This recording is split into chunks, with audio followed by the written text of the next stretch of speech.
Good morning, this is Mrs. Downs, the English teacher, with a quick lesson on regular versus irregular verbs. And I think a lot of us hear that and we think it sounds very intimidating, like, how will I ever know a regular verb from an irregular verb?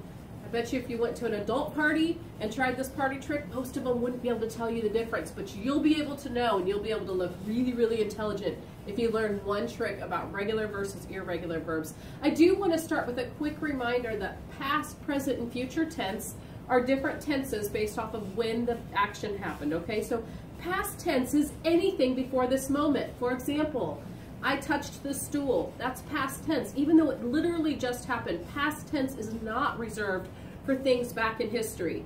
It does apply to those things in history, but it also applies to the things one moment ago. I touched the board. I felt my sweater, right? If while I'm doing it, I say it, I feel my sweater, I see it is soft. I wonder what's going to happen next. Those things are present tense because they're happening at that exact moment.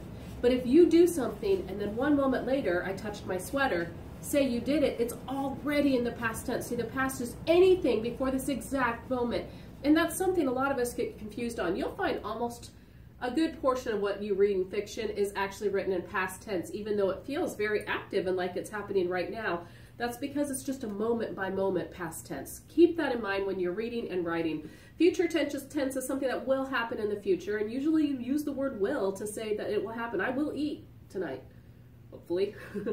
I will walk toward my daughter.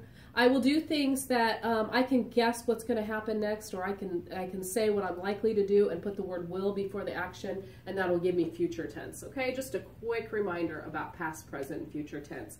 As far as irregular verbs, they specifically apply to the past tense. The past tense of a verb usually ends in ed, as you'll find with words like jump, it becomes jumped, or hope, it becomes hoped, or tap becomes tapped, or tape becomes taped, hop becomes hopped. I mean, there are just a lot of those types of verbs. They're called regular verbs because they just end in ed. It's just a very traditional way to have a verb show past tense is just to take the verb and add the ed. And when you do that, you have a regular verb.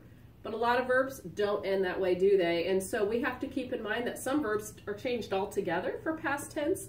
If I have a word like bring and I say brought, that's the past tense. I don't say, oh, I bring the cupcakes to her, and then a minute later, I brought the cupcakes to her. We didn't say bringed.